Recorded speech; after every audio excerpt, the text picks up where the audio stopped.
Hey everybody, Matt here. So I was doing my quiet time this morning, and I actually got to thinking.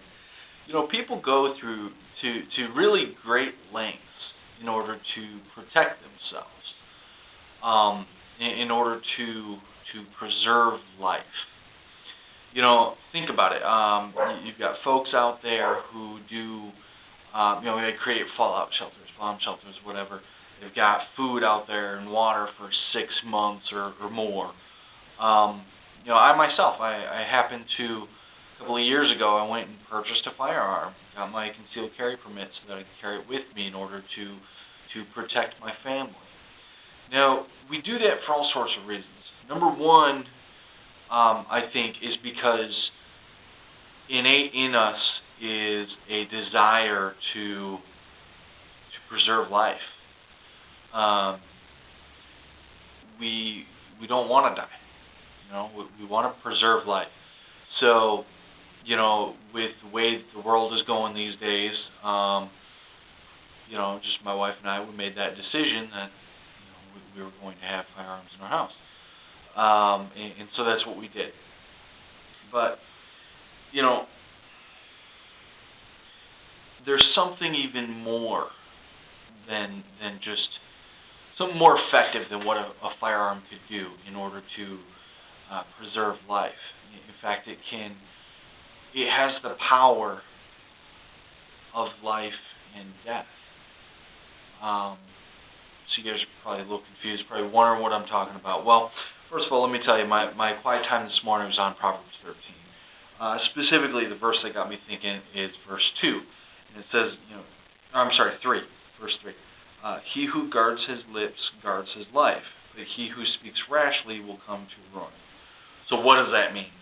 I don't think necessarily that verse is saying that if you just speak rashly, you're going to die.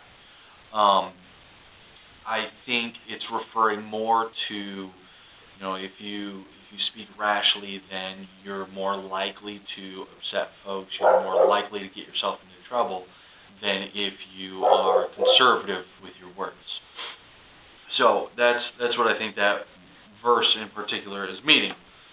But in Proverbs 13, it gets a little more direct in that, a gentle answer turns away wrath. So, here you have, if somebody's angry, somebody's wrathful, whatever, a gentle answer can turn that away, can turn it around. So words can get you out of situations.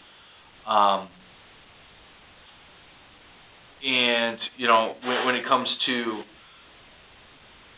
like life and death, Proverbs 18, talks about the tongue has the power of life and death.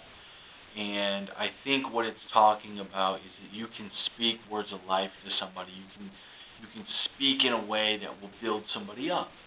And think about that in terms of raising your kids. You can speak in a way to build them up, and that's going to generate life. It's going to give them confidence. It's going to help them to understand who they are and to have a good identity, self-identity, and that's going to build life in that child. But think about it the opposite way. If you're always going and getting after them, and not just a child, but any person, if you're always getting after them, and it's always negative, and it's always bringing them down, that brings strife, that brings death. You're speaking words of death into their life. And, it's not going to necessarily be an immediate thing, but it can lead to things. It can lead to a low self-esteem, which means that, that can go and they can go and try and gain esteem or gain self-worth by doing things like drugs or sleeping around, drinking. And those things can lead to other things, drunk driving, and then you get into a car accident and ultimately death. That is how powerful our words can be. But even more than that is salvation. Think about it. If we believe in our hearts and confess with our lips that Jesus is Lord, He will be faithful and just to forgive us. If we deny Him, He's not going to have any part with us. If we acknowledge Him, if we truly believe and we're building others up, and if we truly believe, then He's going to save us. But if we truly believe, then we're going to confess that He is Lord. We're going to be excited about it. We're going to want to tell others. And so words are a part of that. And, so often we're quick to judge people. So often we're quick to jump to conclusions. We're quick to jump in and just start hollering at people, getting after people and everything. I've done it myself today. Getting after my kids about things. And, the tongue is probably the hardest thing to master. But that doesn't mean we shouldn't try. In fact, I think it's the opposite. I think it means we should try all the more because it's so difficult, because it's so powerful. Speak life to people. Ephesians 5 talks about, let no unwholesome talk come from your mouth. Instead, say things that'll build others up. Speak words of life to other folks. Don't just try to cut others down. Don't use the tool as a negative.